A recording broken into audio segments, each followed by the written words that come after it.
The most trusted person in the room is often the most exhausted. And usually, it's not because they have the highest title. It's because they've become the person everyone goes to after the meeting. Did you notice that too? Do you think they meant it that way? How do you think we should approach this?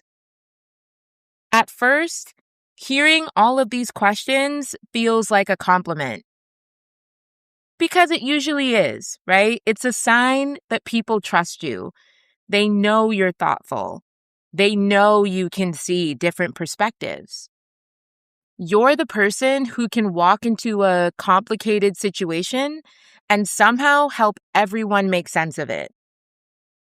But there's a leadership pattern I've seen again and again.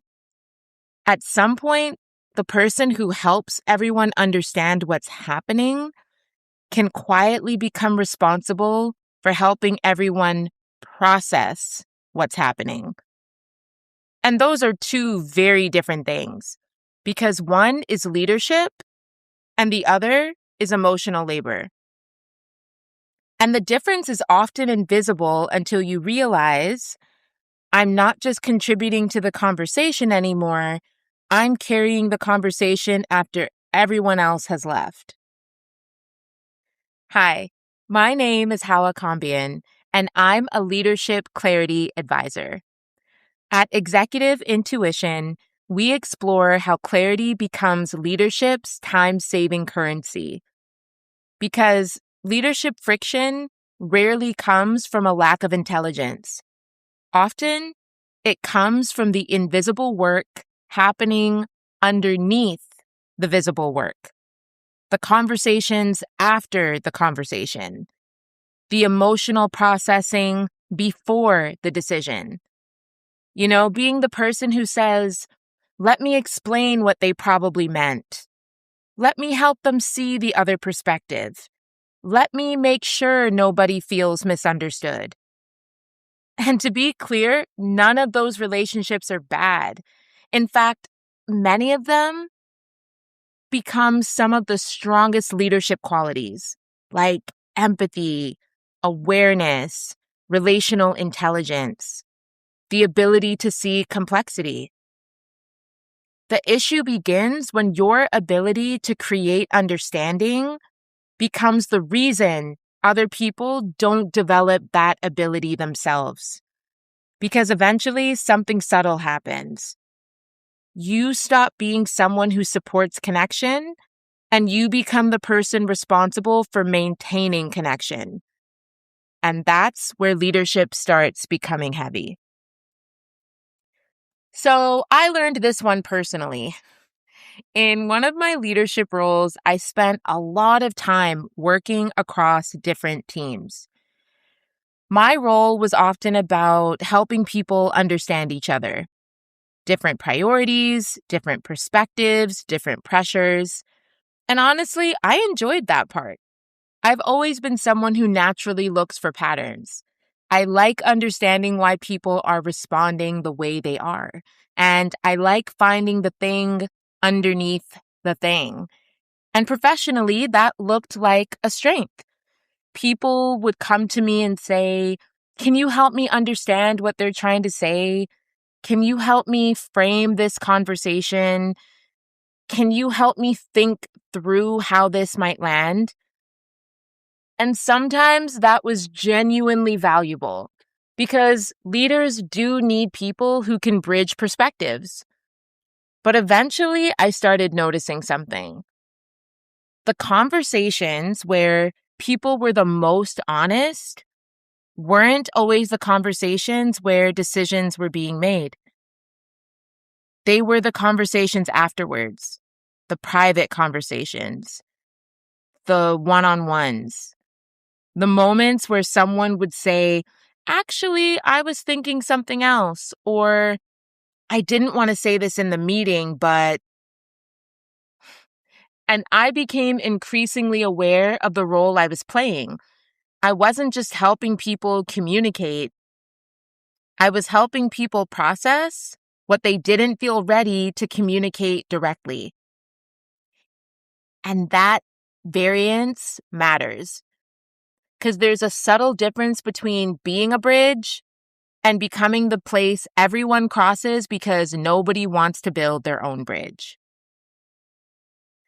So this is where I usually slow down a little bit because when I'm looking at leadership patterns like this, I sometimes use reflective tools like tarot and symbolic cards, not for prediction and not to tell us what will happen, but because they can help surface what is already underneath our behaviors. And the first card that came up here was the bee in reverse. And I actually found this really interesting because the bee is such a beautiful symbol of collective effort. Bees are hardworking, they're collaborative, they're sensitive to their environment. They understand that every contribution matters. But when the bee moves out of balance, something changes. The same energy that once created contribution can become overextension. The person who once loved being part of the collective starts feeling like they're responsible for keeping the collective functioning. And that's where the question becomes, am I contributing or am I compensating? Because those two experiences can feel very similar. The second card was the magician. And I love this combination because the magician says, you have the resources, you have the capability, you have what you need. But when paired with the bee in reverse, there's an interesting tension because the question becomes, what happens when someone knows they're capable, but doesn't fully trust that capability unless it's needed by someone else? And that's where many high-performing, emotionally intelligent leaders get stuck. They know they're good at something, but their sense of value becomes connected to being the person who can solve, translate, or stabilize. This is where the empathic harmonizer pattern shows up. And I want to be really careful here because this pattern is not about someone being weak. Actually, it's the opposite. These are often incredibly capable people. They notice things quickly. They understand emotional nuance. They can sense tension before anyone names it. And they're often the person who walks in a room and immediately knows something's off. That is a gift. The challenge is when that gift becomes a responsibility and a burden. When your nervous system starts saying, if I can just help everyone understand each other, everything will be okay, right? And this can sound like, I'll explain what they meant. I'll soften this before it lands. I'll talk to them privately first. I'll help them see another perspective. Again, none of that is automatically wrong, but the question I keep coming back to is, what emotion is driving the choice? Is this coming from discernment? Or is this coming from anxiety? Because anxiety often looks very productive. It organizes, it prepares, it anticipates, it solves problems before they exist. And when you're rewarded for that enough times, it can become part of your leadership identity. You become the calm one, the reasonable one, the one who can handle complexity. But the hidden cost is that everyone starts bringing complexity to you. And eventually, the thing you're best at becomes the thing everyone depends on. This is where emotional labor quietly enters leadership.